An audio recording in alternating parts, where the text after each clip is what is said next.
My dear friends, welcome back.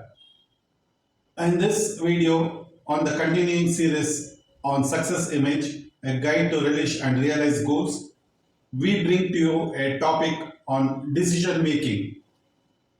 An organization needs good quality decision in abundance to sustain. For this, the organization encourages quality, experienced people to ensure that decision quality at all levels is high. Many factors are involved in the decision making process that you have to take into consideration. It is not always easy to make a decision and more so implement it successfully.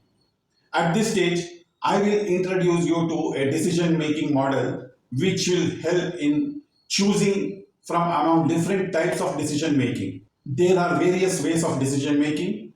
Victor H. Room and Philip W. Eaton researched and suggested several leadership styles based on the decision making.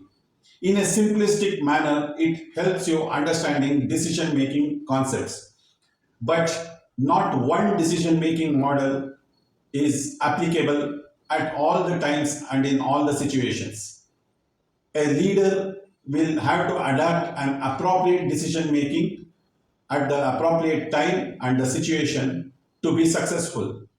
The first one is autocrative one, that is the first type. Leader solves the problem alone using information that is readily available to him or her. The second one is autocratic 2 or type 2. Leader obtains additional information from the group members and then makes decision alone. Group members may or may not be informed. The third one is the consultative 1 or type 1. Leader shares the problem with group members individually and asks for information and evaluation. Group members do not meet collectively and leader makes the decision alone. The fourth is consultative 2 or type 2. Here the leader shares the problem with the group members collectively but makes the decision alone. The fifth one is the group 2 or the type 2. Here the leader meets with the group to discuss the situation. Leader focuses and directs the discussion but does not impose his will. Group makes the final decision. The ability to take decisions and carry the organization with you determines how big you can grow. It is a challenge that every employee has to go through overcoming the rough and tough of the environment. The decision making process is again dealt with in another video in this series. Let us next move on to the purpose of the organization. Organizational purpose is the motivating force behind an organization. The purpose transforms into goals and the organization is guided by the purpose towards its goals.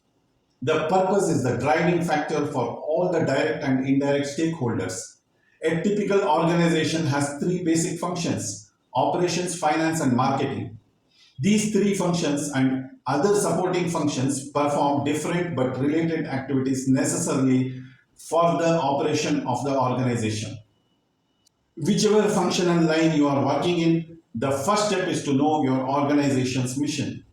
The mission is the most important foundational basis on which the organization exists. If you find that the organization has no clearly defined mission, then try to find out the purpose. The purpose and the mission may be the same or different. In some cases, they are complementary to each other. I will cite a few purposes as below. One of the organizations I worked had a mission, that is to be a leader in providing automation services in the pharmaceutical sector.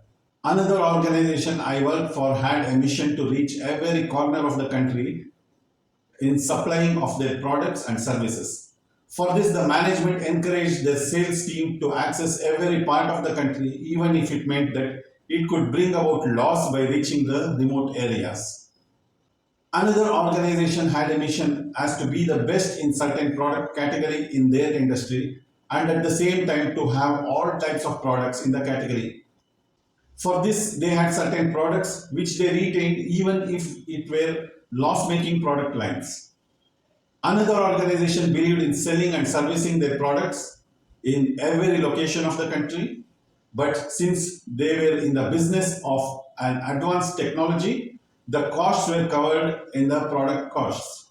Yet another organization chose to have a mission to be a market leader in the part of the country they existed and later spread their operations to other parts of the country by opening their offices. This company was indeed market leaders by making foray into bigger markets, bagging bigger, prestigious orders.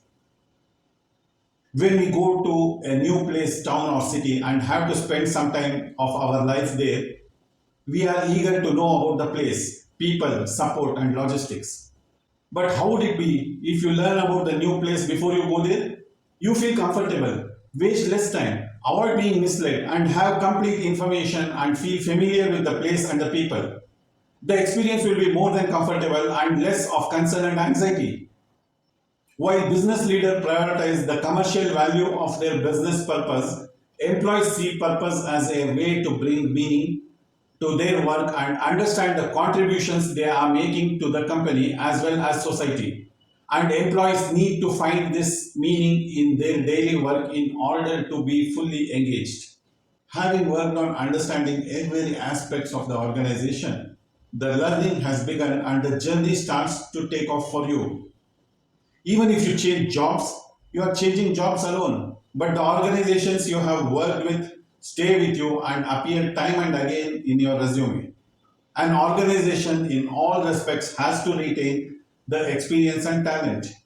Ideally, an organization should never let go of talent. But in the event, for various reasons, if the separation happens, you have learned from the organization, from the job, superiors, peers, colleagues, and the culture.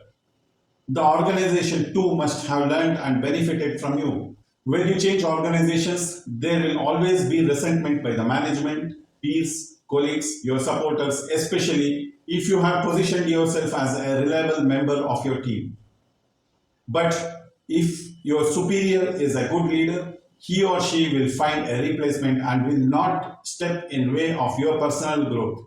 That is what a leader is supposed to behave like. You are going to take the positivity and the memories of your job with you, and you might leave some of them back. Negativity, if there are, you will take the experience with you, but not the memories. After all, you should never indulge in anything that is negative. It is only good for your learning process. You must remember this always. Had it not been for the negativity you experienced, you would not be growing. Don't hurt anyone or burn bridges and make a smooth shift. Friends, with this we have come to the end of this video. In case you have liked this video, we request you to press the like button and like the video. We also request you to follow the subscription link below this video to subscribe to our channel, or click on the link which will follow later in this video and subscribe to our channel. Your subscription means a lot to us. Thank you.